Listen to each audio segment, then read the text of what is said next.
আজ সকালে একটু হাঁটতে বেরিয়ে কাকা কাকিমা এসেছিল, তো বললো একটু হিঞ্চে শাক তুলতে যাব। তাই আমরা তিনজনে মিলে হিঞ্চে শাক তুলতে চলে যাই।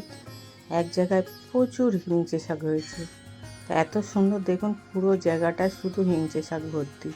আমরা এটা হিঞ্চে শাক বলি, অনেকে এটাকে হেলেঞ্চা শাকও বলে। যাই হোক, আমরা তিনজনে মিলে অনেকগুলোই তুলে নিয়ে চলে এসেছি। বেশি তুলিনি, বেশি তুলে কী হবে, সেই ঘরে থেকে নষ্ট হয়ে যাবে। যেদিন খেতে ইচ্ছা যাবে তুলে নিয়ে আসা যাবে। তারপরে চলে আসি আম বাগানে, আম পাড়বো বলে, আমের ডাল খাবো বলে, কিন্তু দেখি গাছ ভর্তি আম, কিন্তু খুব ছোট ছোট। তাই আমরা পারলাম না। আম দেখে আস্তে আস্তে বাড়ি চলে আসি, কারণ আমগুলো এত ছোট আমের ডাল বা টক খেলে একটু কালো, ডালে ছোট আম দিলে একটু কালো হয়, তাই আম না পেরে আমরা বাড়ি চলে আসি।